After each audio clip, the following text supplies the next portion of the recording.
I've got more of that tonight, by the way. Going berserko. I've got a really serious earthquake forecast. And there's a full moon. And I've got open lines.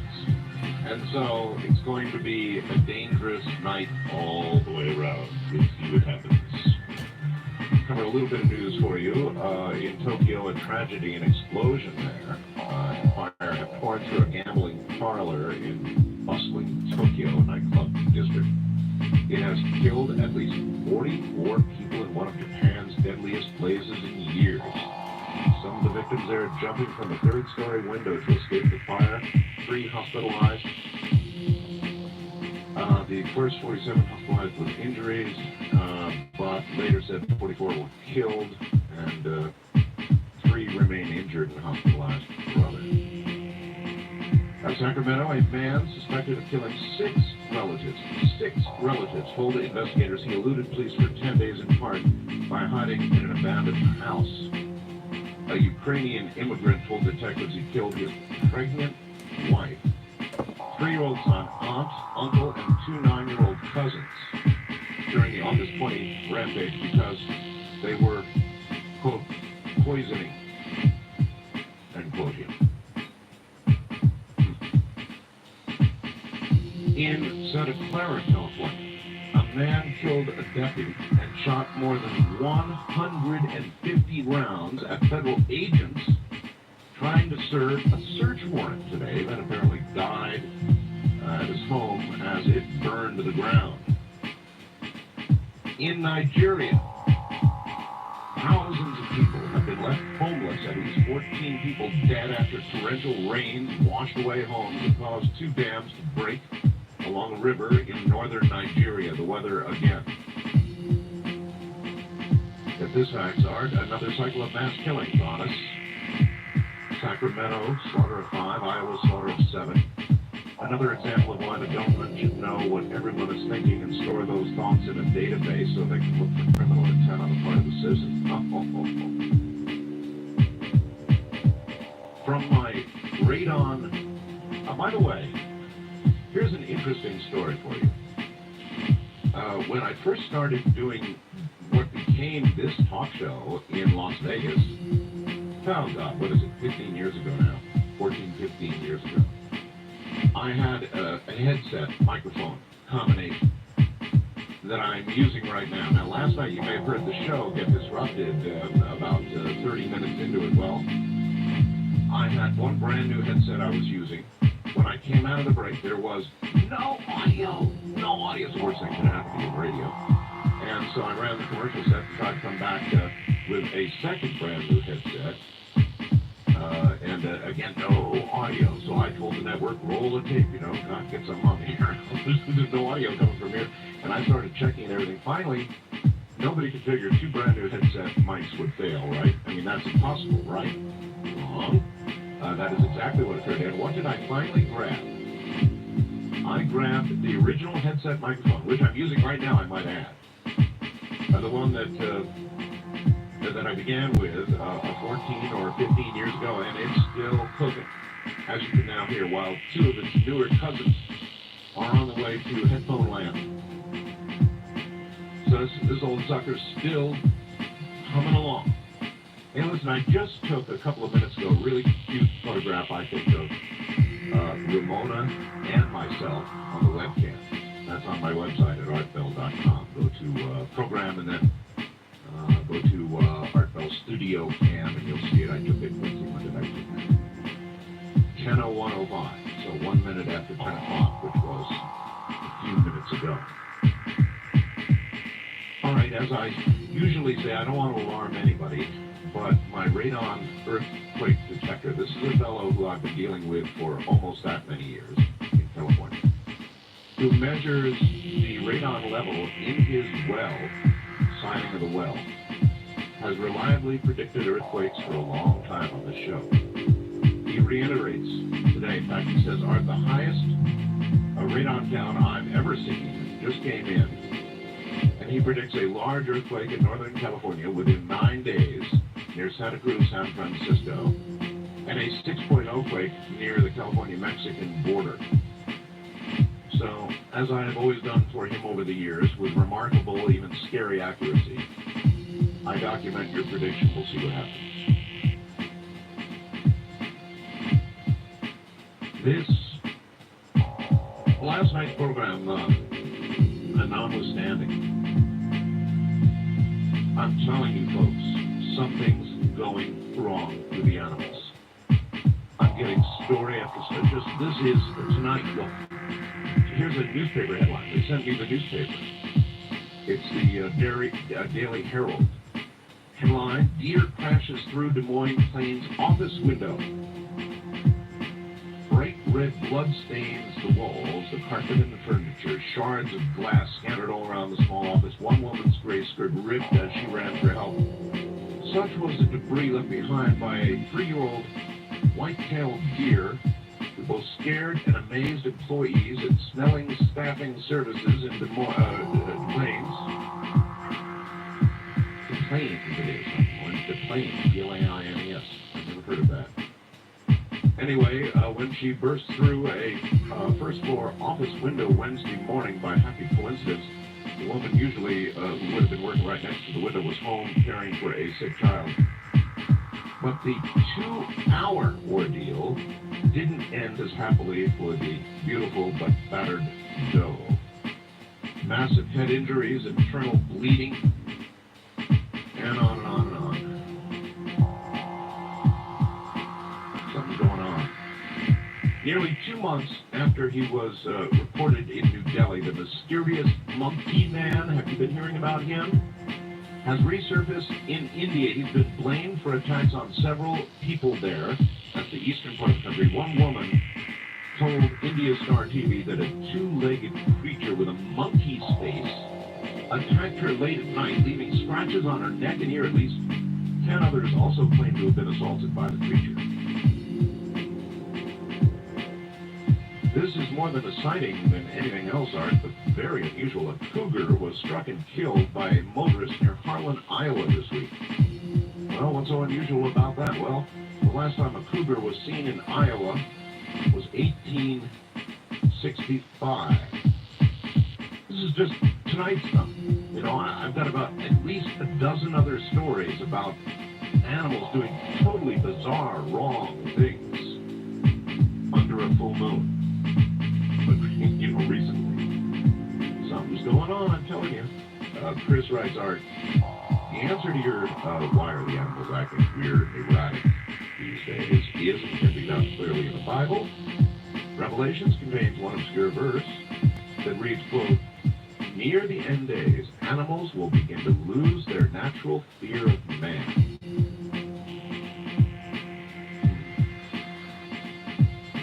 So, pretty strange times. Well, hey, guess what? I haven't done this in fully at least a year, and so since it's a full moon, Friday, open lines, I am going to restrict one line, my first-time caller line, and I am going to, especially before the official Secrets Act or whatever in the hell they're working on back in Washington gets passed, I'm going to open an Area 51 and general government workers who want to tell all line. Okay?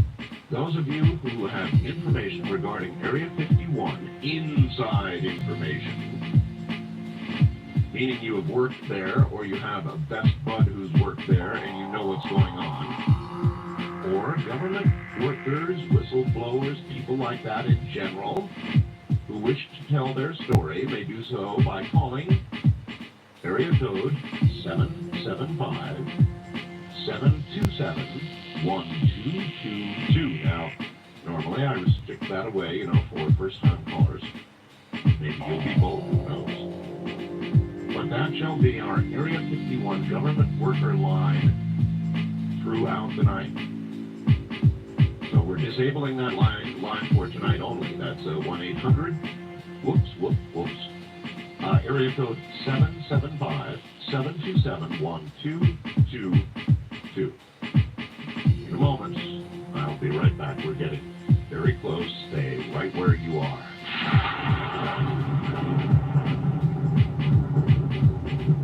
Oh, actually, this tonight will be the last time you will hear me read about this at all, and really I didn't even get to it last night, so deadline is here. This is it. At the end of this weekend, it's over. This book special that I've been talking about, my publisher is making you a deal, and I'm signing books. I have 3 books in this special deal. It was the original one, The Art of Talk, which was my baby. You know, I wrote it's an autobiography, and it's a no-holds-barred autobiography. The Art of Talk, the best book ever. The Quickening, which is underway right now. My worldview, if you will, on what's going on about the weather, the government, technology, the world economy, every aspect of life. It's called The Quickening, and then The Source, which I co-authored with Brad Steiger. And here's the deal. I am autographing them, and this is the end of it. When I'm done, I'm done. And this really may be the end of it. It certainly is the last thing I'm going to do this year, and maybe ever. So, last autograph offer ever. You can get all 3 books for $59.95 plus $7 shipping and handling, or you can order them autographed individually.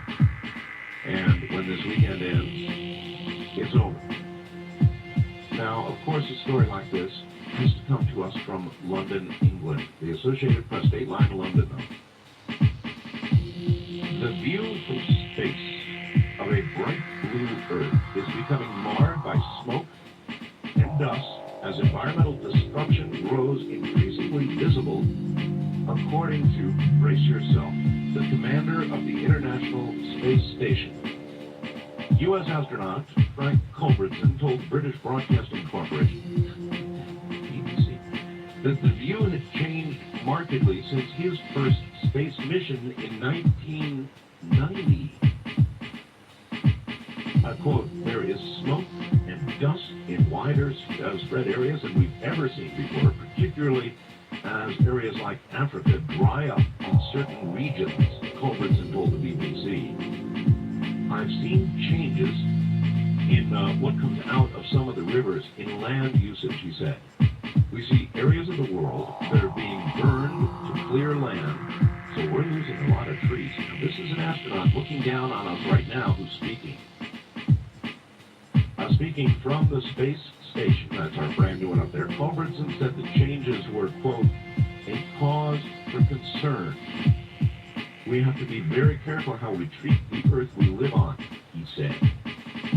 Culbertson said he was also struck by the number of lights glowing on Earth at night.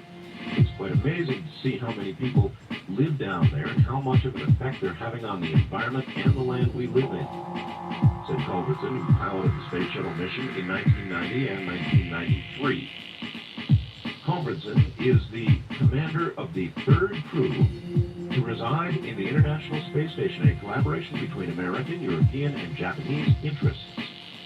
The Space Shuttle Discovery launched August 10th to take Culbertson and 2 Russian cosmonauts to the station. So there you have the world view of somebody who is up there looking down on us right now.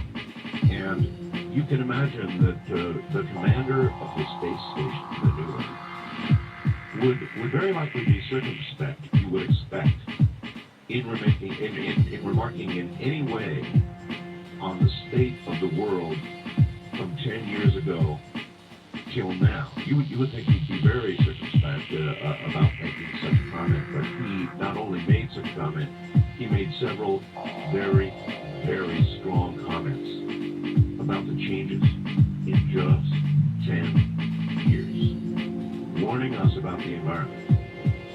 For the commander of our International Space Station to make such a series of remarks is in itself absolutely incredible. I mean, you think about it a little bit. It's absolutely incredible.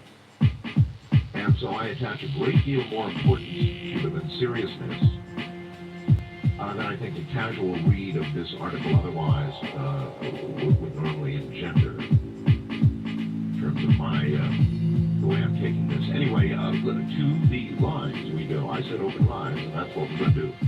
Wildcard Line, you're on the air. Turn your radio off, please. How are you? I am just spiffy, thank you. I have tried so long to get on. It's amazing. I'm so glad we were thinking along the same lines of Area 51. Years ago, 1997, I was so sick and told I would never get any better than I am. I started listening to you. I laughed myself well again. Did you really? Yes, I did. You were there. Provide that much humor? Oh, it was wonderful. That wild man with the time machine. Oh, yeah. The guy that called and said, hey, we're a while away. That's like that's a fun machine. You remember a lot, yeah. Oh, it was wonderful. So many things, and I'm so grateful you're there. I hope you stay there forever. Very kind. Do you have anything you wish to disperse to the zillions tonight? Ah, gee. Happy birthday whenever it comes. And be glad you're alive and love everybody around you. All right. And listen to ourselves. All right, then let me add for you one more thing. Have a nice day. Ah, you too. All right, see, thank you. You got it all in there. East of the Rockies, you're on the air. Hello. Hi. That's a long time. Yes. I've just been absolutely astounded by these lists. Look, it doesn't get any better than this. It doesn't get any better. Everybody I've talked to, just about, has said these glyphs could not have been made on the ground. Period. Couldn't have been made on the ground. Last night's guest, Donald Pellinger, that was a night. Same thing. Could not have been made on the ground. I mean, a lot of really good people have looked into it. Too complex, simply impossible. Maybe from the air, but that would mean our government's doing it, because I don't think Frank in his Cessna has the ability to do that to you. No. So it'd have to be a government level. So either way, you got to figure it's a great big story. Either our government is trying to set us up and make us think aliens are a coming, or aliens are a coming. And if they are trying to set you guys up, it should be absolutely shameless. You can't set me up.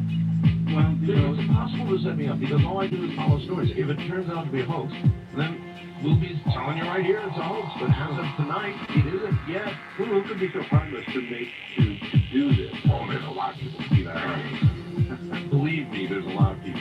Yeah, it's just got to be, in my opinion, I think it's somebody from the future. I mean, here we've got people murdering each other in droves, animals going nuts, and so people are going nuts too. So sure, there'd be somebody definitely heartless enough to do it, but You know what? I don't think any human did. So yes, You know, you never do any movies. I never hear you critique any movies. Have you ever seen Oh Brother, Where Art Thou? as a matter of fact, I have. One of the funniest movies I've ever seen. I gotta run, sir. Bye. Bye. You're listening to Art Bell Somewhere in Time on Premier Radio Networks. Tonight, an encore presentation of Coast to Coast AM from August 31st, 2001.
Tonight featuring a replay of Coast to Coast AM from August 31st, 2001. Good morning. Can you feel the influence of the full moon?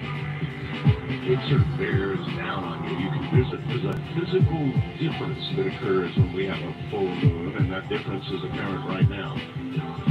Stay right where you are. It's going to be a full night.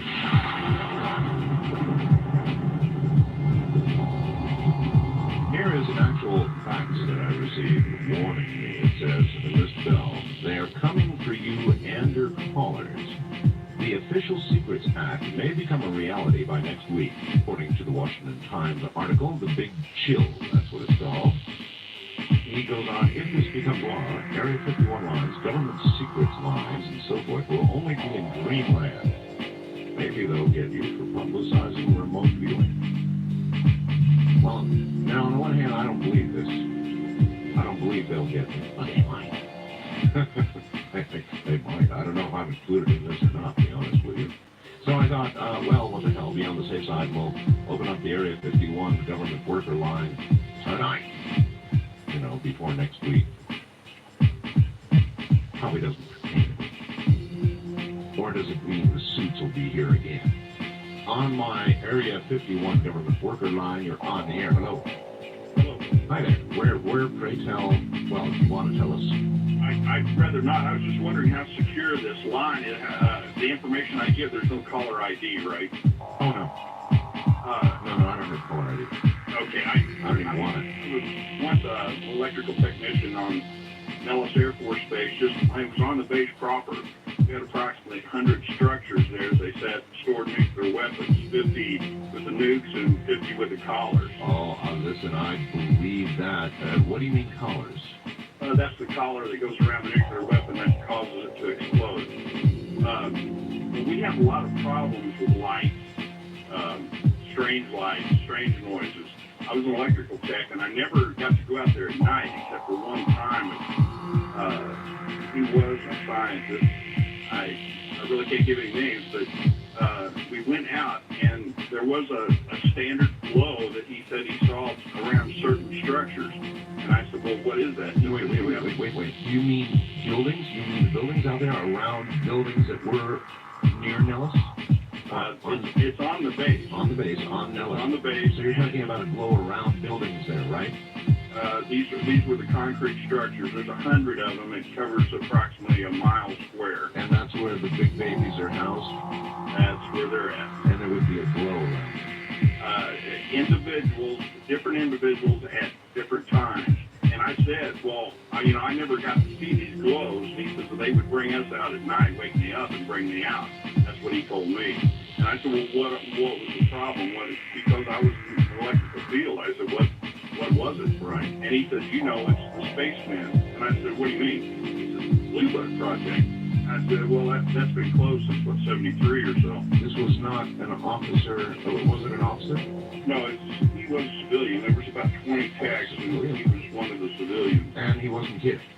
No, not at all. He wasn't laughing. He wasn't snickering. No. He said, didn't you know about it? And I said, no, all I do is check circuits and run for voltage and amperage. And he says, well, this is the real deal. And as you well know, sir, Nellis is support for Area 51.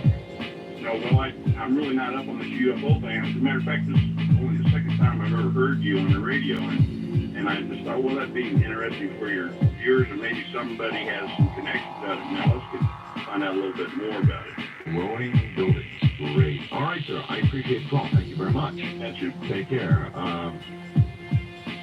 That had the sound of reality to it, didn't it? Okay. All right, so Area 51 workers and government workers wishing to blow some sort of big whistle at area code 775-727-1222. If that's not you, call one of the other lines. Don't call that line. We're going to hold that line open just for people in that band's kind of category. Buildings. The Wildcard line, you're on the air. Hello. Yes, I'd like to thank Art for asking the tough questions in that FBI interview with Candace DeLong. You're very welcome. This is Art. Oh, I'm on the air. Okay. Yeah, that's how we're on our call screen. you just go on. Okay, great. Listen, I really want to thank you, Art, for that interview and asking Candace some tough questions there. I don't know if you've had these folks on as guests, but did you ever have Dan Gifford, the retired journalist who did the Rules of Engagement documentary? In Waco. I don't think so. I had somebody on about that long ago, but it wasn't him. Well, Dan Gifford used to work for the New York Times. He was a professional journalist, and then he spent $1.5 million of his own money doing this documentary, and he was nominated for an Academy Award. Siskel and Ebert reviewed it. And Yeah, I was very much aware of that. Oh, sure. Yeah, and then his executive producer did a follow-on, which is, his name is Mike McNulty. It's called Rules of Engagement, A New Revelation. And I believe if people do a search on the internet, they can find those. And there's David T. Hardy was a lawyer. But anyway, the disturbing thing about the FBI is the evidence. In Dan Gifford's movie, he interviews the sheriff there at Waco, and he also interviewed the coroner there. And the records were taken from the coroner, and they were promised to be returned, and they were never returned. Look, there's so many things wrong, sir. We could spend a million years. What happened there wasn't the America I know, and it wasn't the America you know. Absolutely. I appreciate the call. Thank you. That's all it is to it. I think everybody knows it didn't have to end that way. It was really bad news on everybody's part. Really bad news. East of the Rockies, you're on the air. Hello. Hi, Earth. How are you? I'm okay. Okay. Good. You get a lot of mail. Probably, last week. I took some copies of some pictures that a friend of mine took up in Pennsylvania. Pictures of what? That's a good question. Well, It is some sort of a entity or something disappearing into a wall. Actually, a mural that's on the wall. disappearing into a mural? Yeah, he sort of walked in on this thing. Now, that kind of photograph, I guarantee you, I would remember. I don't think I would. When did you send this? It's probably been about a couple of months now. Something happened. I would have, number one, I guarantee you that one would have jumped out at me and I would have scanned it. Because I've got a scanner here and I put it up on the website right away, so. Well, I did send just color copies of it because I wanted to make sure if I sent the photographs that Never, ever send the originals. well, it's all I've got, and I'll be happy to send them to you, really. Do not send me the originals. Not unless we make special provision. Don't do that. Well, that would be fine, too. I mean, I don't trust my mail. I don't trust my email, and you shouldn't either. You perhaps would have less cause, but now that you've gone on the radio and said this, you've got plenty of cause. All right, please resend them, all right? Okay. Copies. Copies. Yes. I mean, they're the clearest thing I've ever seen. You can distinctly see, like, probably about 3 or 4 different faces in this thing. It's like a dragon. You look at it, it's kind of like a skull. It was taken by a friend of mine up in Pennsylvania. It was a house where, I guess the man that had owned it, it was a family. The owner was, it was back with Prohibition. And he was... That makes it even more valuable. So all I can say is get me the photograph, and I promise you, if it's what you say it is, it will be instantly on the website. But I'm smart enough not to trust my mail, and I'm smart enough not to trust my email nor my telephone. I just assume everything is looked at. And you should assume the same thing. They have the ability to keep tabs on us, period. They can process and profile faces, hundreds, even thousands at a time, coming into something like the Super Bowl. They can monitor email, they can monitor phone calls. I'm not saying they are in every case, but in my case, well, you tell me, if you were a government guy sort of monitoring what's going on out there, would you check out what I get? I'll leave it at that. West of the Rockies, you're on the air. Hello. Hi, Art. This is Matt from Albury, California. Hello, Matt. I have a Bermuda Triangle story for you. Okay.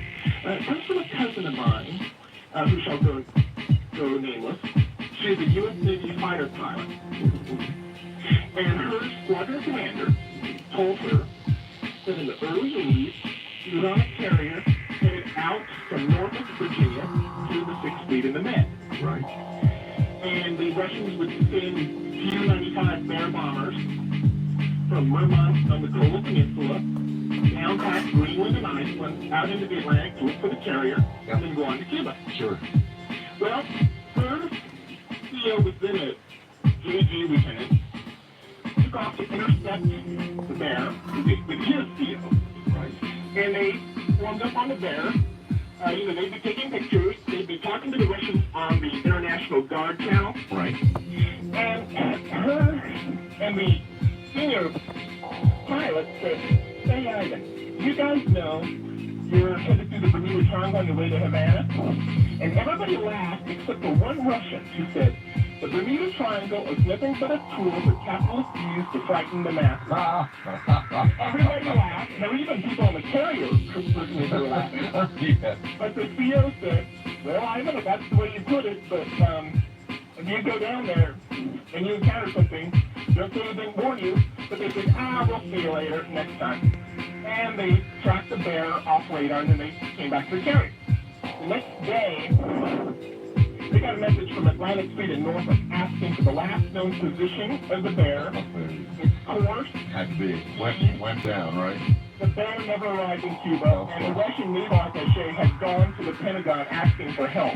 And so all you need to tell us now is who had the last laugh. Whoever's in the triangle. Yes, that's right. And one other thing, you mentioned a while back you were curious about UFOs going into the water, out of the water, and under the water.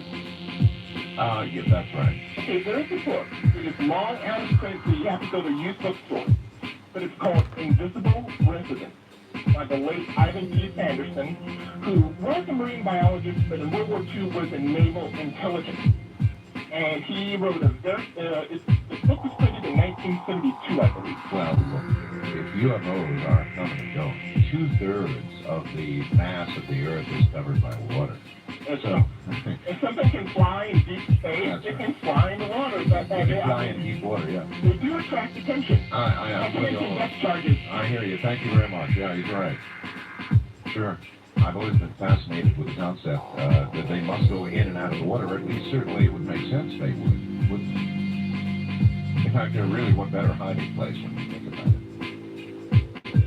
And I firmly believe there's every possibility that one day we will find an alien spacecraft either at the bottom of an ocean, or even more likely, perhaps, locked in the ice, the Antarctic. Going back as far as, say, 400 million years. Some of that ice is real old, you know. And it would do a hell of a job of preserving anything that might have fallen back then. So that's why I'm always very interested in what's going on at the Antarctic. West of the Rockies, you're on the air. Hello. Hi, this is Dan in Idaho Falls. Hi, Dan. The animals and the people killing people, Yes. that's related. Well, we are. That's because we are animals. Yeah, well, it's called Rapture of the Christians. Yo, you think so? Then is the cats and the dogs and the bears and the deer also about to get raptured? They have brains just as same as us. And souls? I don't know about souls. Well, I thought only the soulful got raptured. But anyhow, Not neutrinos from All right, well, listen, I appreciate the thought, but according to strict religious folk, animals don't have souls. I'm not so strict. I think they do. In fact, I believe as much in animals having souls as I do in people having souls. How's that for a shocker? I have 4 cats now. We have 4 cats now.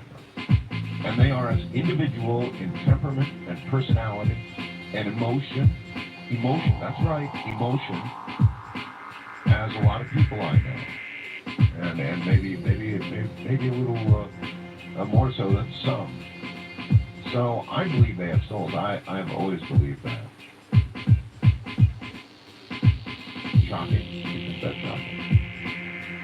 So I think, and plus I think that a higher percentage of soulful animals will rise when the rapture comes, when and if it comes, as human beings. That might be 3 to 1. Who knows? Wildcard Line, you're on the air. Good morning. Good morning, Art.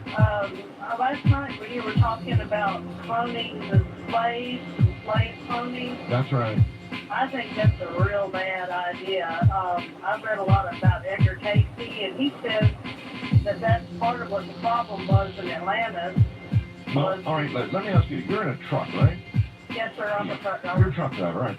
So if they could create a clone that would be just smart enough never to get a ticket, never to have an overweight truck, always to keep the logbook scrupulously examinable, let me put it that way.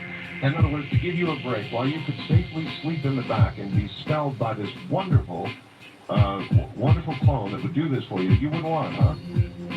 Well, I'm not saying I wouldn't want it, but the clone would have a soul, as you were just talking about. Well, no, I don't know about That that. would be interfering with their free will to make them a slave. I'm not positive that a clone would have a soul. I think it would. I mean, if it has a life, then it has to have a soul. There's some form of consciousness within the being that gives it life. Otherwise, it'd just be a zombie. And, But you still might want one. no, not really. I drive with my husband. It gets crowded in here. We have 3 people. Three's a crowd, right? Yes, sir. But anyway, Edgar Casey was saying that that's part of what caused the problem in Atlanta, that brought about their downfall. I don't know if you've heard this or not, but the Sons of the Law of One believe that these mixtures that were kind of like centaurs and mermaids and, were the... Yes. Anyway, that they had the human soul, and that the sons of Belial, or the sons of Satan, wanted to keep these as a slave, and that the dissension and, fighting amongst themselves was part of what brought down the capitalism. Well, it might be that indeed. Thank you very much. I've been that. It brought them down. I didn't think they had that technology. Boy, I can't wait for this story off Cuba. A sunken city 2,200 feet below sea level. I got a very insightful fact yesterday, I think it was. Somebody just simply wrote to me, as we know, even the last ice age would not have accounted for anything below, say, 300 feet. So how could a city possibly be 2,200 feet down in the Atlantic, and yet it is apparently there? And this faxer offered an interesting suggestion. Simply said, what if it's always been there? Why do we always assume that life forms, intelligent life forms, would only be up here? We know in volcanic venting there's all kinds of life. So has it ever occurred to anybody out there that life could have evolved at very deep, very, very deep levels of the sea? Perhaps even intelligent life, perhaps even life that would have built something? Too far out for you? Not necessarily for me. I thought, when I read it, that's as good a theory as I've heard. It's every bit as good as anybody else's attempt to explain how any city could get from sea level at one point to 2,200 feet below sea level. That just doesn't work. Science is unable to explain that. So that's one interesting alternative, that it's always been there. I'm Art Bell. After all, where'd the whole thing about mermaids come from?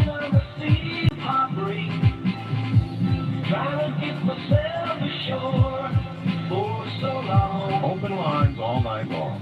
You're listening to Art Bell, Somewhere in Time. Tonight featuring a replay of Coast to Coast AM from August 31st, 2001.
August 31st, 2001. Let us lay heavily on the international line tonight since we're in open lines internationally all around the world. You can go to my website and you can get a code that you dial in front of the 800 number that I'm about to give you. It's a toll-free call. I don't care where you are. Toll-free from Great Britain, from Asia, from South America, from all over the world.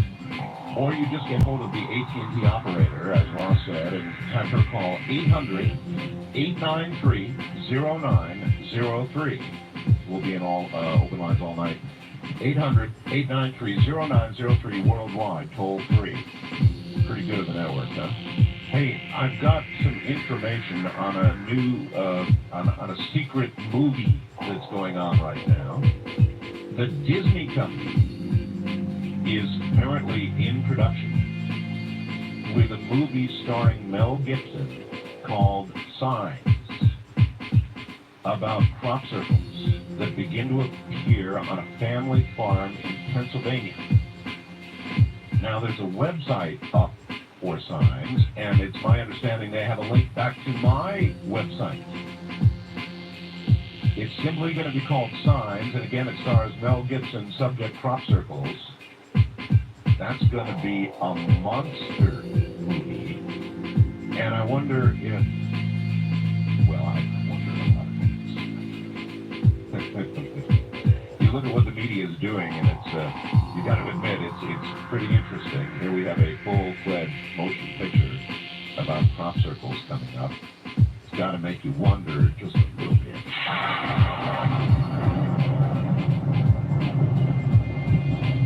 Back into that night we go.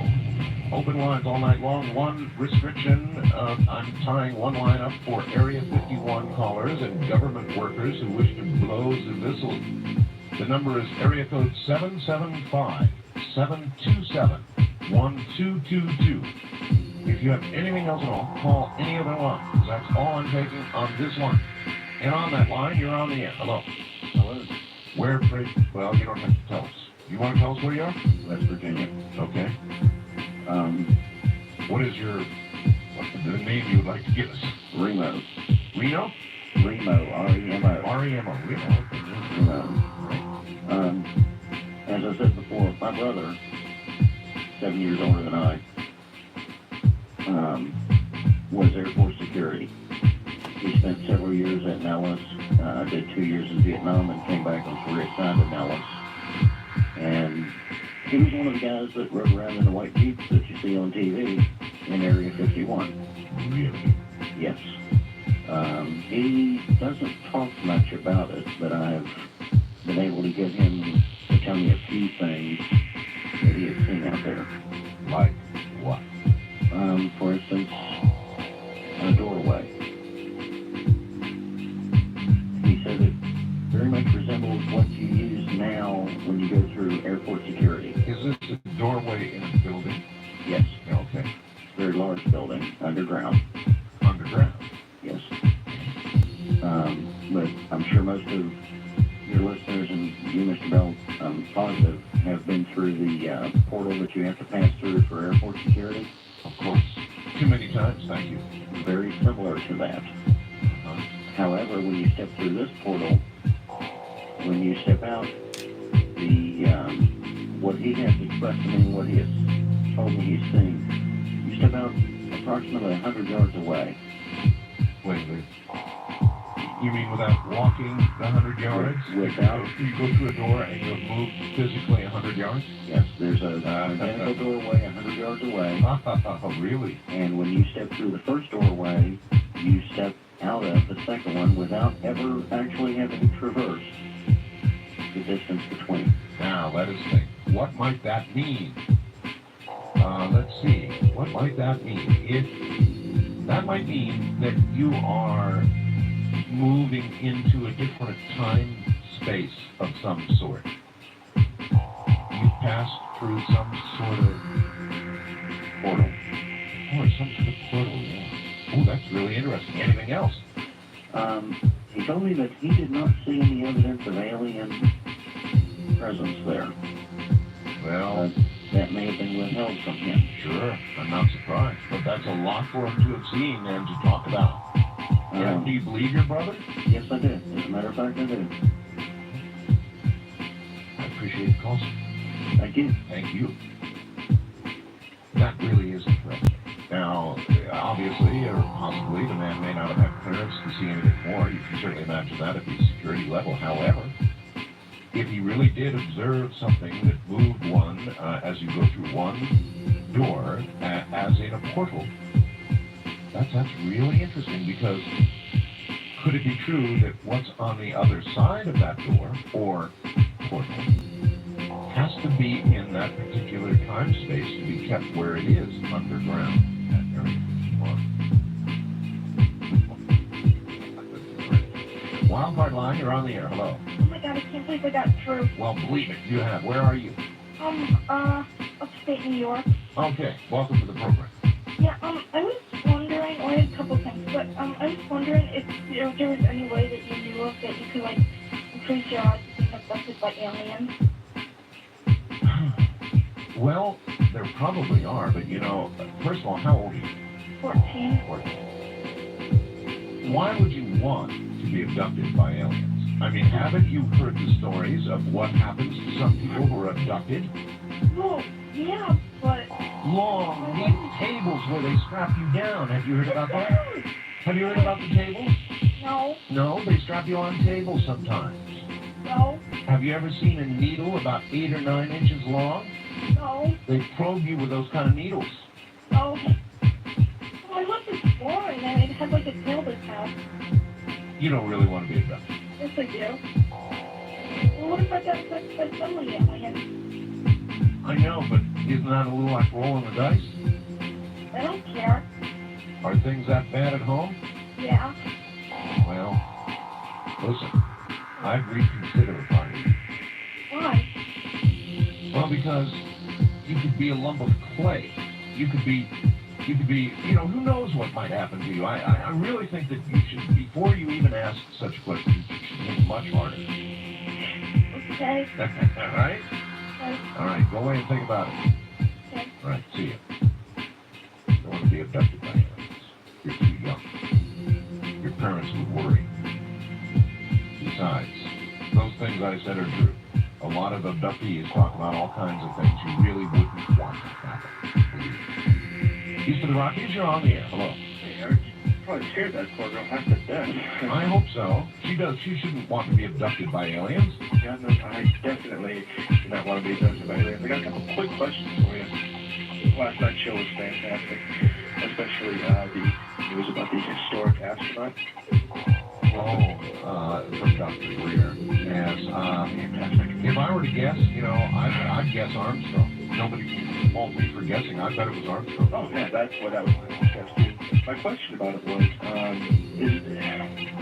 did he or do you know of any sort of timeline as far as when this might be revealed in regards to last night's guest, and also in regards to when these blips that were over in England might be explained a little deeper?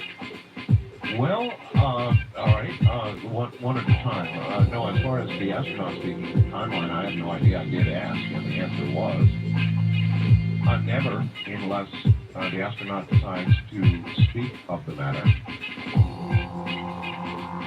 And that was Dr. Greer, that's what he said. That's where we had our microphone trouble pre-right at the bottom of the hour, and then we picked it up again live, just before the top of the hour, you heard that interruption. So that's the answer to your first question. I don't know about your second. West of the Rockies, you're on the air. Hello. Hello. Mitch. Hello, Mitch. Where are you? Ventura, California. Okay. The Magic Christmas. Yeah, actually, you're down near the area where my radon earthquake detector guy is. That's about where they measure the radon. Yeah, you gave that information here a few weeks back, and I was kind of surprised that he was able to tell that there would be an earthquake above Reno. My dear friend, he has been doing this for at least 14 years. Well, I know Magna under the years probably travels great distances, so it's not beyond the realm of possibility. But I No. Radon is a naturally emitted radiation from the Earth, and to be down in a well casing monitoring that is, I think, at least as good a predictor of earthquakes as I know of. That animal's behavior and all and so forth. That's about 600 or 700 miles, so I was just kind of wondering. Anyway, Art, I was going to ask you, last night you were blown off the air, second half hour that you were on with Yeah, that's right. Dr. Greer.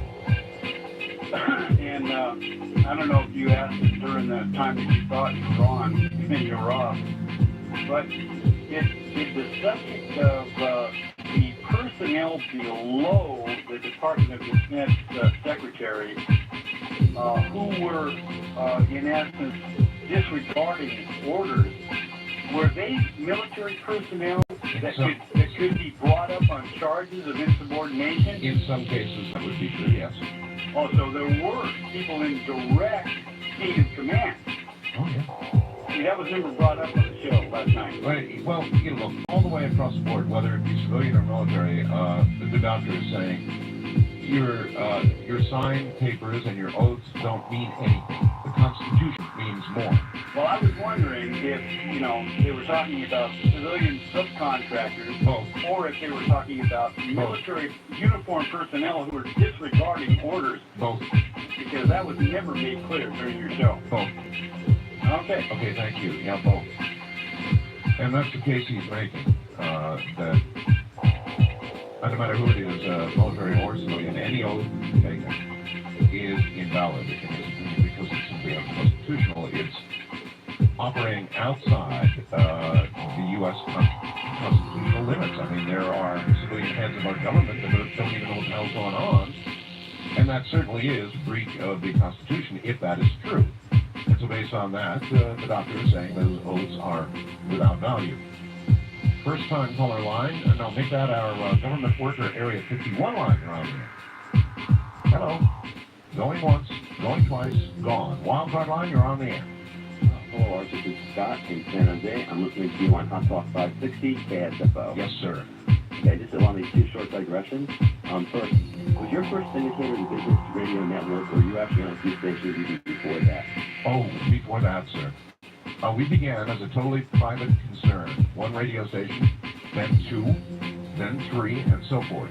And then we went through a few different owners, and finally, now, of course, owned by Premier, but we began at ground zero. I've been listening to you since about June of '86. I think you were just on KWN at that point. That may be about right, I think, yes. There are very, very few radio programs like this one. Most radio programs, most all network radio programs are launched by a network. In the first place, as Rush, when he jumped into syndication, Dr. Laura, and I could go through just almost all of them. They're launched by networks. They may be picked up from one single station, but they're launched by networks. We created a network. Exactly, yes. I have a copy of the Art of Talk signed copy from when it first came out. I guess you're having an offer on that this weekend. And yeah, this is the end of the line on that, too. Yeah, and I'll tell you, the one thing I picked up from that book is the reason you're so successful is that you talk about the stuff that you're interested in, but you make sure that it's always interesting to the audience. Try to. Yeah. Okay, and then my question. I'm a high-ranking official in the Libertarian Party. Oh. I'm just curious, is there anything that we can do to rekindle your interest in the Libertarian Party? My interest in the Libertarian Party has not waned. Ah. Where did you get that impression? I'm a Libertarian through and through. I guess we don't have any paranormal stuff right now, but we'll try to think of something. All right, thanks. Have fun. No, politically, I'm a Libertarian, no question about it. And generally, my view is that as long as what you're doing does not affect me, as long as what you're doing in the privacy of your own home is within at least, you see, I say a few reasonable bounds. There are some things that I don't agree with the Libertarian Party on, very few. Generally, I feel what you do is your own damn business and nobody else's, in the privacy of your home. Now, obviously, when what you do affects others, then I don't take that position. But when what you do affects only you and you're making your own life decisions, then by God, it's nobody's business, in my opinion. Not the government's, not the police, not anybody's business, just yours. When you do something that negatively affects somebody else, then of course it's a whole different matter. East of the Rockies, you're on the air. Hello. Oh, pleasant good morning to you from Oklahoma. Yes, sir. Yes, sir. Hey, I've got a couple of targets for you to chase down with your new Hardin optical voyager telescope.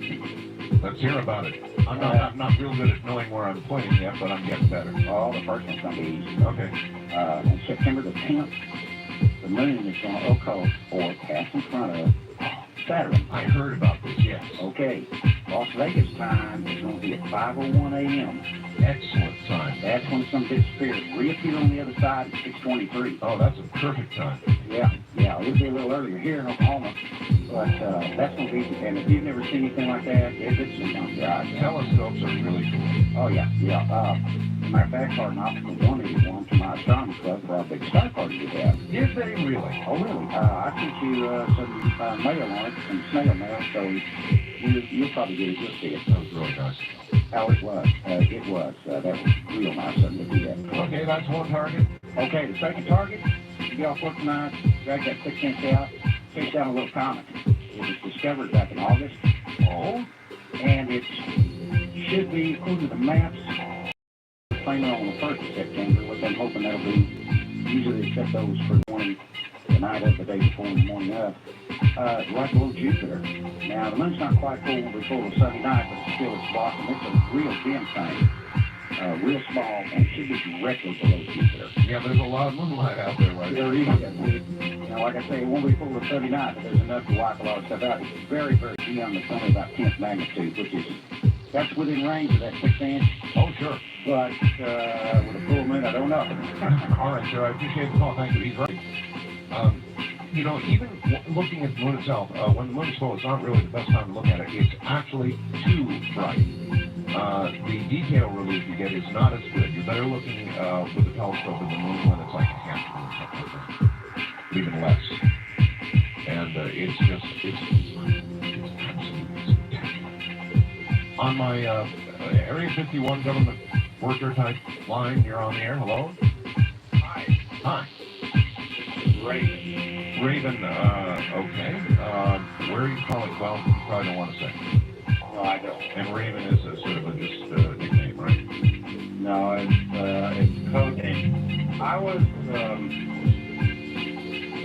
on Area 51 in 1958 from the inception. From the beginning of Area 51, you worked there? That's right. I was an aide-de-camp to a general that I won't name. All right. How long in total did you spend at Area 51? Probably about 2 years. Did you see anything that we all hear the rumors about up there? Well, I'll tell you, we poured a lot of time, a lot of other stuff. Can you afford to hold on through the break here, Raven? Yes, I can. You can. I would have imagined a lot of concrete underground. Raven, Area 51 workers from 1958. I'm Art Bell. This is Coast to Coast AM. You're listening to Art Bell somewhere in time on Premier Radio Networks. Tonight, an encore presentation of Coast to Coast AM from August 31st, 2001.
got an idea.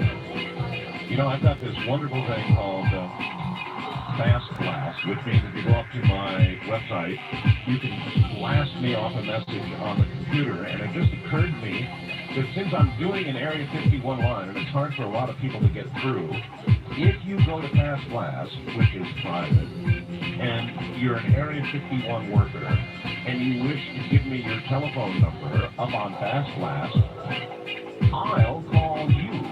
If I think you're legit, I'll call you. So if you've got a computer, go up there and Fast Blast me, and if I think you're a legit case, I'll call you and put you on the air. Because I know not everybody gets it, but Raven did.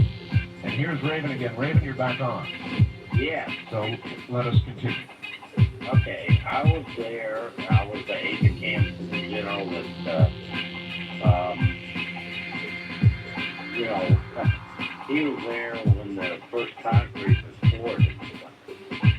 And I'll tell you that there's a lot of underground stuff. Well, I've seen satellite photographs of what's above ground, hangars and all that at Area 51. What percentage is above ground versus what's below ground?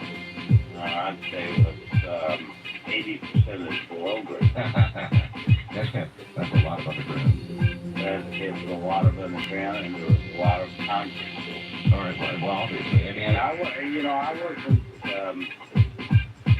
privy to a lot of stuff, but I do know that there's underground vaults, and that and I'm not privy to any of the information that as far as what was stored. All right, but you do know that we're underground vaults. All right, well, that makes sense. It makes sense. It would be a very great deal more below ground than above ground. And we're going to hear, I'm sure, from a lot of people like that who were workers in the construction of that base. Now, of course, the real thing that we want are people who actually had high-level clearances at the base. Now, how many of those are going to fall? Who knows? But before the night is over, I'm sure we're going to find out. All right, let me go ahead and take my break right now, and then we'll get back to open line.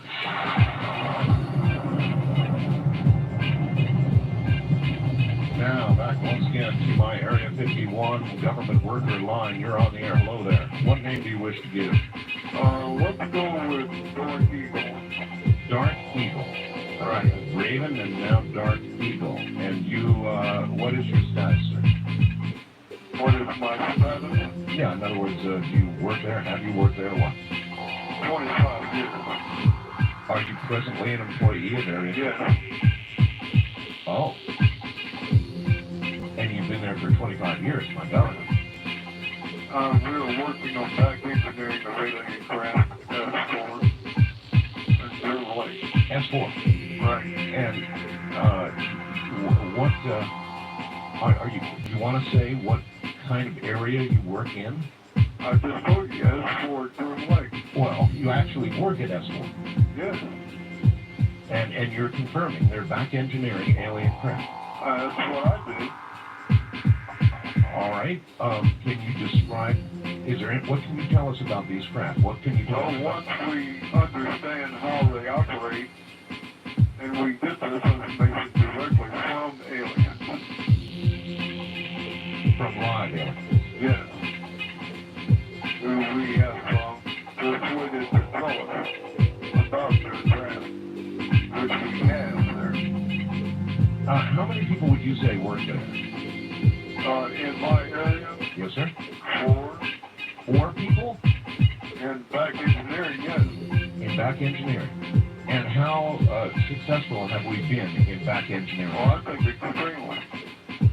So then, would most of the newly advanced craft that we're now using in the military come from back engineering through skunk work. And then out of McDonnell Douglas and others.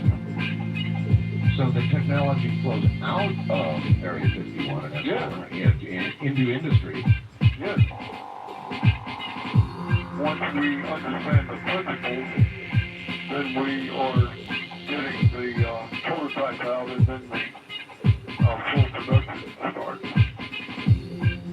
are you able to make this call to me? Well, I mean, obviously you can just I would like someone beside me to know that. And you're the perfect to talk to it. I've been listening to you for years. Are you an active member of the military or a civilian? No, I'm a civilian now, but retired military. A man called a little while ago about the door that he saw. A portal, yes. Have you ever seen anything like that? Oh, yeah. Yes. Very much like the Stargate. You've seen that. Are you able to explain what's on the other side of this portal? In other words, is it... Well, it is basically a time machine. And I know you're interested in that. I certainly am. Yeah, and you go through it and you literally go into the future. All right, well, for your sake, I'm not going to keep you on the line that long. Is there anything else? Well, there's not any way they can carry through the line.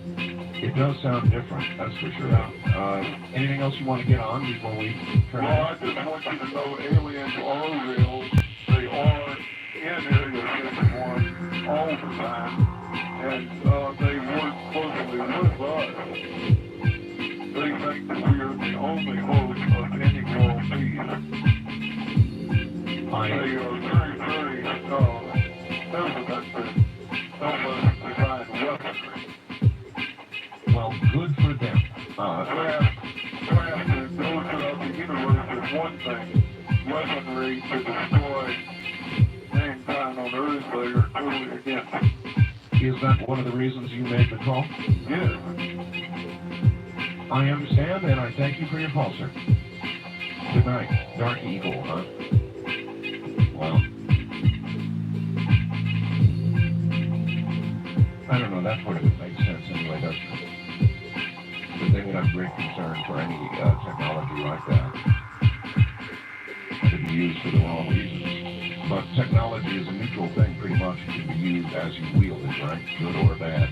Wildcard Line, you're on the air. Hi, Art. This is Steve in Pasadena. Hi, Steve. Hi, a couple of points here. At the top of the show, you mentioned the incident in Santa Clarita, California. Yes, sir. Yeah, it was an ATF operation. They burned the guy's house down after he started shooting at him. Very reminiscent of Waco, so I think that's standard operating procedure with ATF. An awful lot of rounds fired. I mean, the guy got what he had coming, but it just seems like, if you shoot at us, we're going to burn you out. Well, as a general rule, it's not good to shoot at police. Oh, I understand that, and I mean, if you survive the incident, you probably don't do all that well in prison either. Yeah, when you shoot at police, they're definitely going to shoot back, and a bullet and fire are both lethal, and I suppose it comes down to a lethal fight, whether you burn somebody out or you shoot them is incidental in that particular case anyway. Yeah, if you're going after one individual, it's great, but I think you've got to compound the people or something else. It certainly is. Yeah, but second point is, you talked about all these wild animal attacks and all that. I'm just wondering, what do you think? You've got 4 feral cats in your house when you sleep. Well, no, I don't have 4 feral cats. I have 1 really feral cat. Yeah, but he's educating the other 3. Thanks for the thought, sir, and good night. They do give each other looks from time to time. But I do have 1 extremely feral cat. Extremely feral. I mean, he is as wild as they come. And he still is. He will never get near another human being. Myself, for the most part, my wife a little bit, but pretty much me, and anybody else would be in danger of lost skin on sight. West of the Rockies, you're on the air. Hello. Hi. Hi. Turn your radio off, please. Okay. Number 1. Okay, it's off. It's good. That's good. And your first name is? My name is Vicky. Vicky. Hi. Hi. Is this Art? Yep. Hi, Art. I just have a quick question. I'm calling from Washington State. Right. And I'm calling in regard to UFO and the water scenario where you think that they go down into water. Well, doesn't it make sense? I mean, if 2/3 of the mass of the Earth is water, and they're coming and going, then occasionally they'd be coming and going from the water, I would think. Absolutely. Is that just the ocean because of the depth, or would it be a lake too? I can imagine a lake as well. Why not? Okay, well, we live in a rural area south of Spokane, Yes. and for about a year now, we've been seeing real strange lights about 2 to 3 miles from our home. Yes, and do they come and go into a lake? Well, as soon as I heard that tonight, it reminded me of one particular night we were watching it, and we decided to try to locate it, try to follow it, and it is about 2 to 3 miles from our house. And when we came to the spot where it disappeared by then, it was right over a lake. And we were both wondering, my husband and I were both wondering where in the heck it went. Well, come on, let's think about this. As the caller said, if you can travel in deep space, you can travel in deep water. Point one. Point two, if you wanted to essentially disappear from sight, how better to do it than to dive into a lake, or even better yet, into a deep ocean? You're gone. Nobody's going to find you. Exactly. You didn't even hit me until I heard your caller point that out. Well, it makes sense, doesn't it? And there have been a lot of sightings from military aircraft carriers and other sightings over the years that are absolutely spectacular of craft diving into or coming from the water. Yeah. Well, what are they doing? I mean, it just seems to, when it comes and goes, and we haven't seen it now for a couple of months, but when it's there, it hovers in that same spot. Yeah, and I have no clue. I'll say it straight out, I don't have a clue. Who knows what they're doing here? Are they observing us? Are they doing environmental testing? Are they, who knows? Abducting? Who knows? Well, it's kind of in a remote area, but it's pretty close to our airport. And I've seen aircraft fly by it, and it just sits there. We might still get real bright. Oh, no, I'm with you. Welcome to the club is all I can say as far as the sighting is concerned.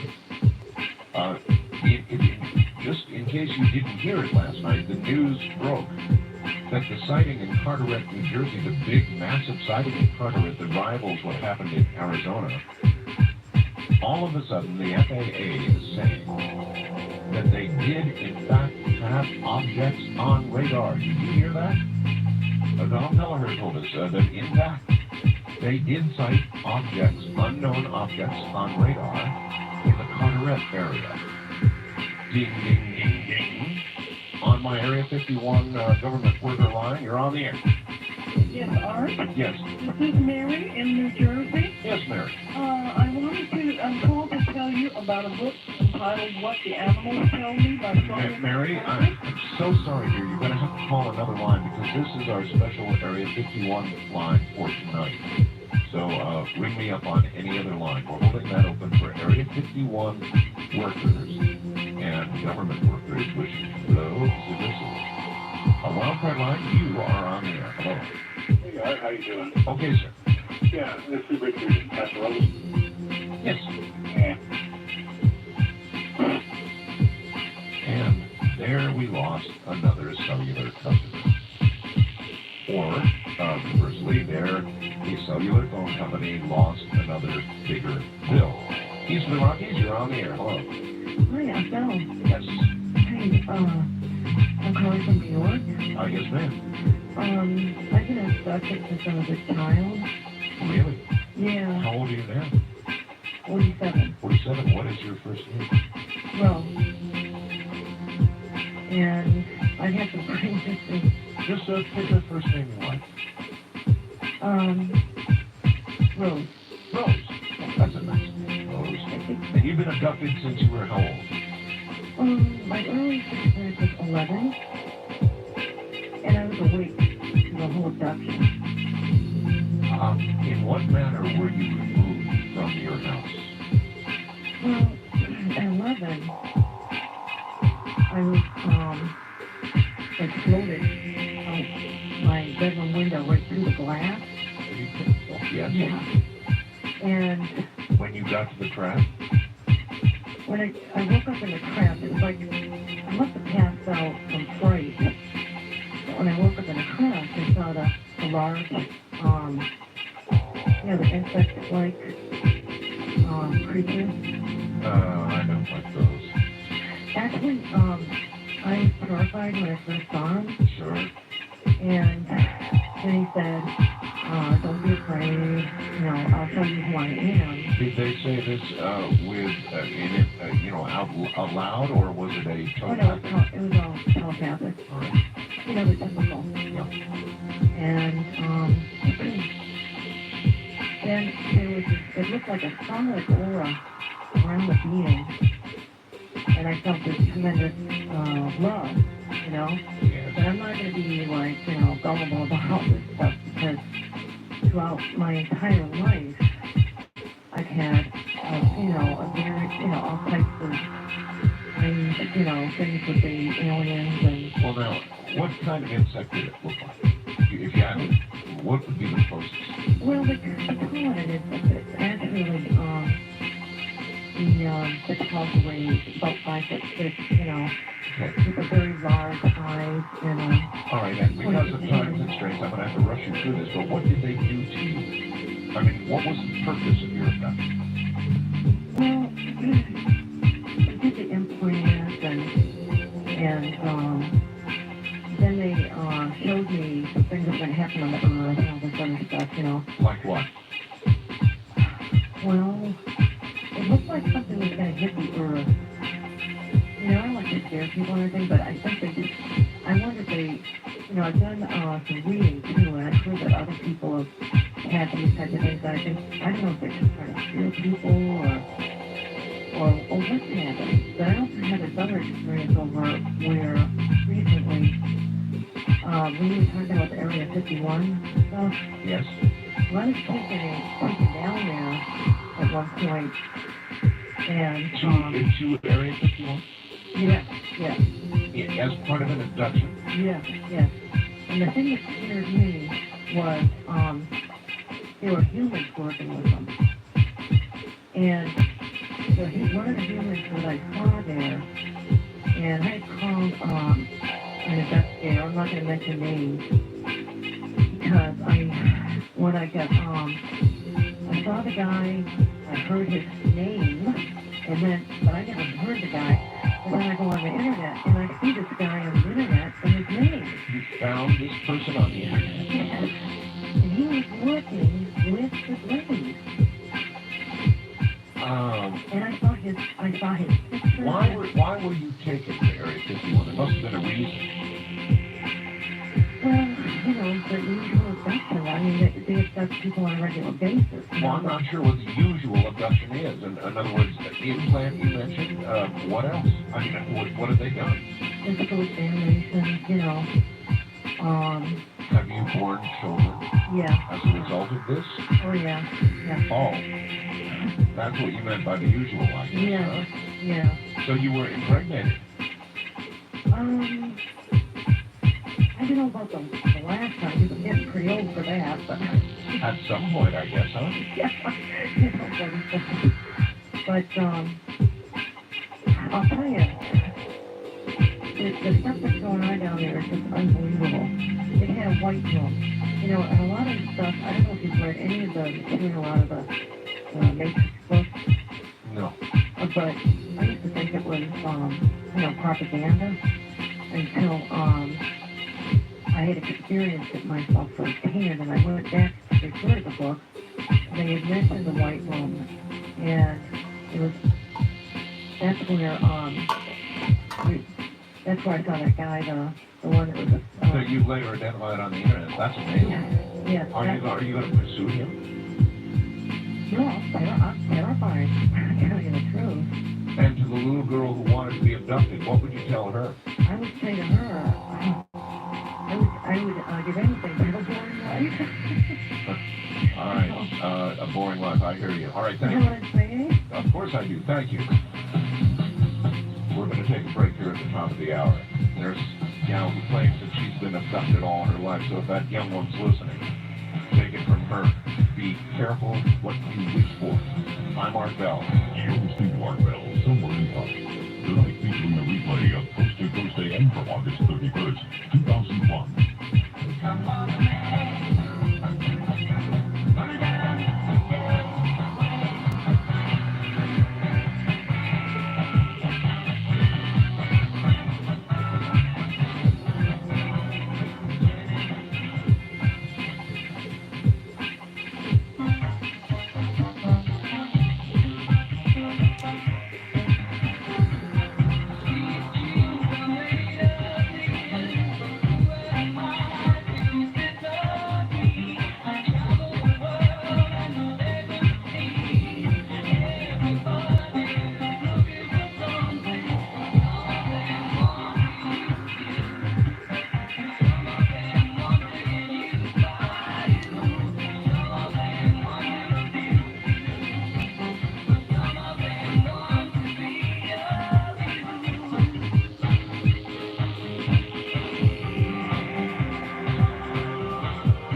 Somewhere in Time.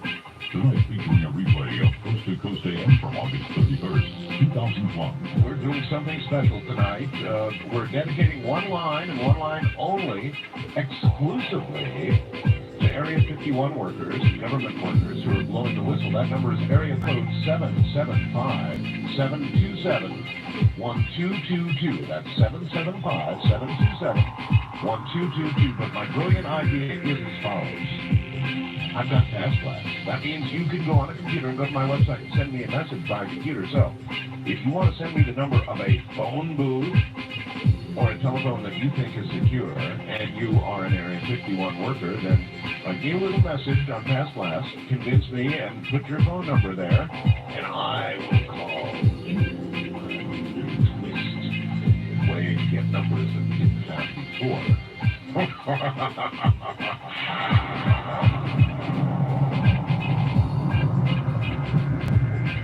Back into the night we go, and on my Area 51 line, you are on the air. Hello. Hello. Hi. Morning. Good morning to you. What shall we call you? Sasha. Sasha. Somewhere in America. Sasha is somewhere in America. Okay. Sasha, have you had some experience with Area 51 or what? I grew up going into Area 51.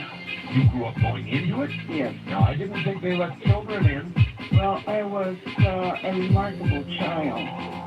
I grew up under Tesla and Einstein. They both used to work on a southwestern ranch in the southwest in the desert.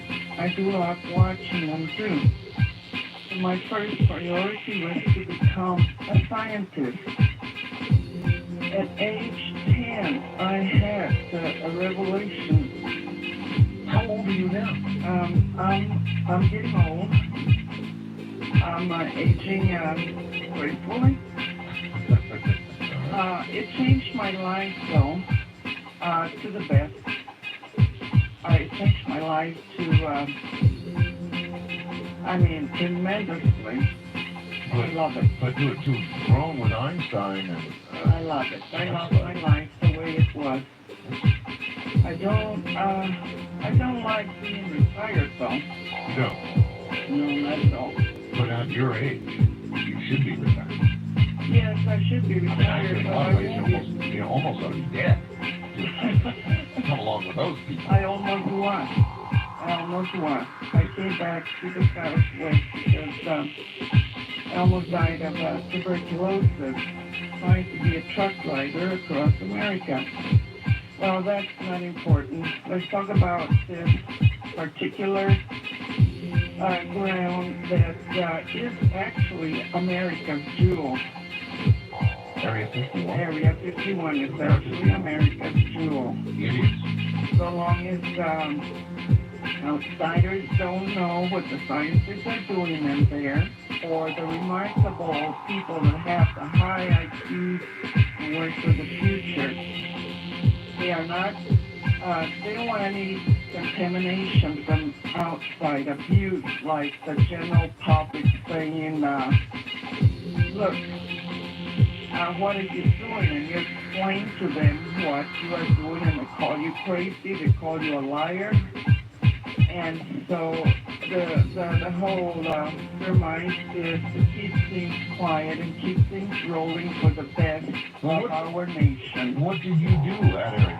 As I grew up, I did most of the paperwork for everyone that was entitled there. So you were kind of a secretary in a way? No, I was beyond that. A super secretary? No, I got involved with politics on the forefront.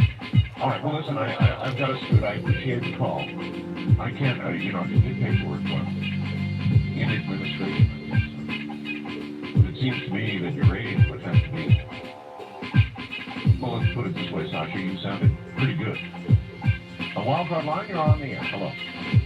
Oh, hi, Art. Hello. Yeah, I just had two quick things.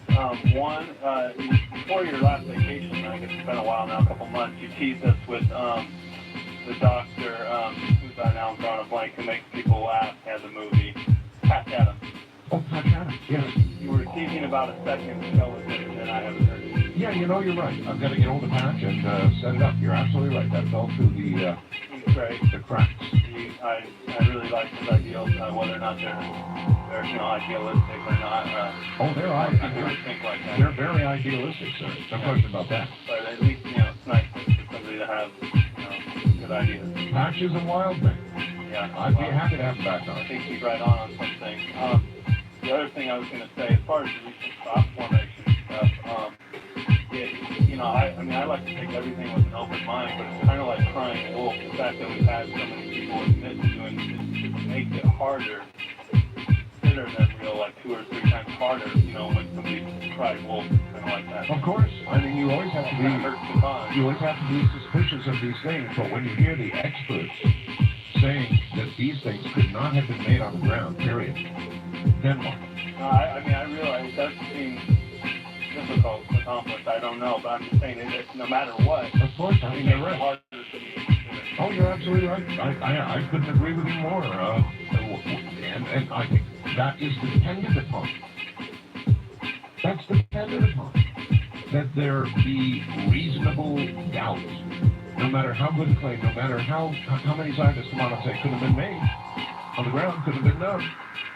Everybody will always have a doubt because of the guys with the boards and chains who claim they could do this. I think it would be a wonderful idea to give some graduate students a copy of this particular glyph and simply take their best and brightest and let them try and reproduce that in the overnight hours.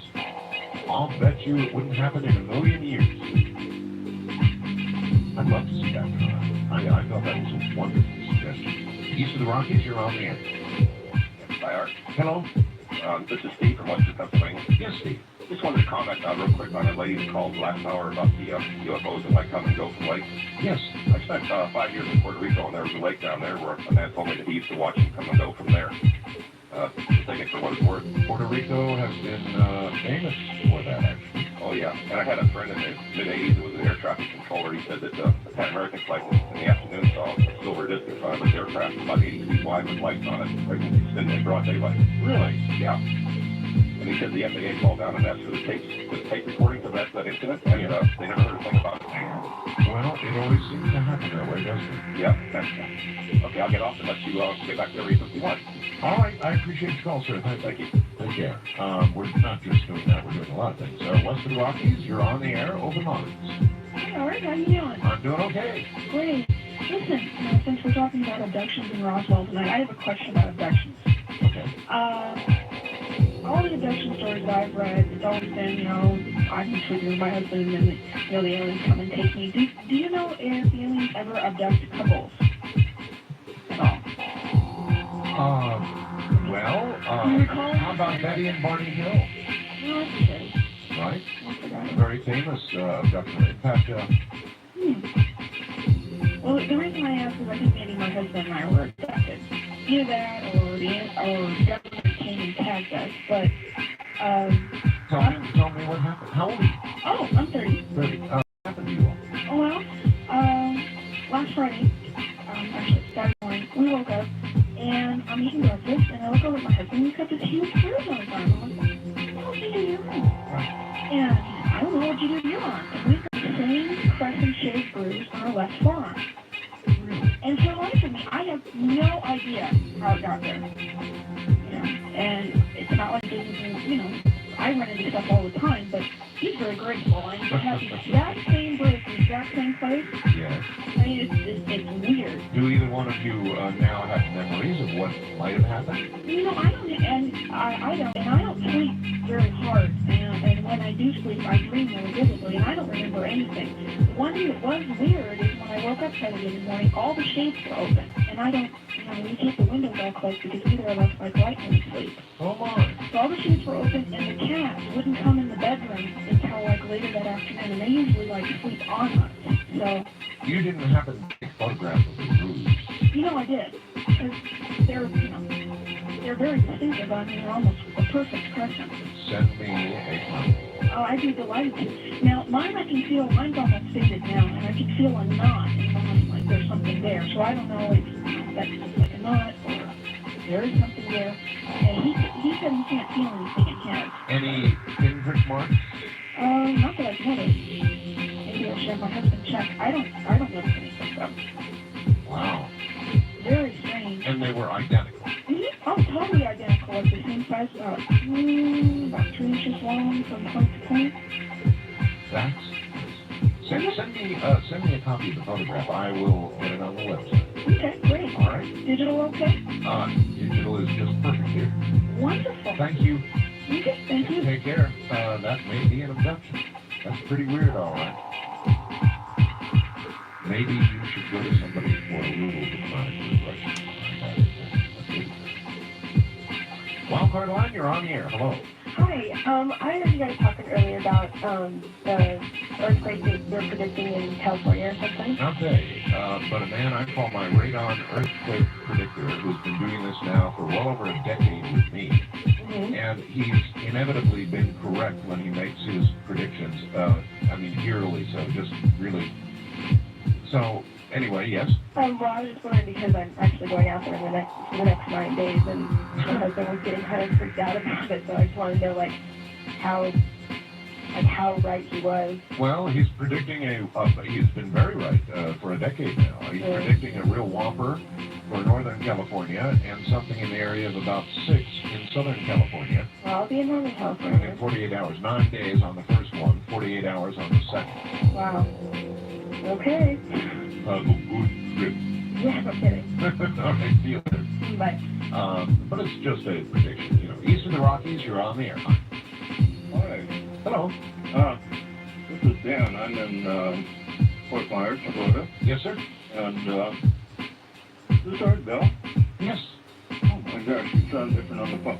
Well, anyway, my dad was a high-ranking military officer, and he was in a meeting with other officers, and John Lair and his father Bill of Learjet, and this was the first. He thought I was nuts because I'd been abducted, and they were discussing things in general, and then the conversation went around to UFOs, and it was at that point when my father volunteered information that I'd been aboard, or said I had, and another man there, I don't know if you're familiar with the event or not, but John Kennedy had a marriage that was annulled just before he married Jackie, and I didn't know that. Yeah, the man that married the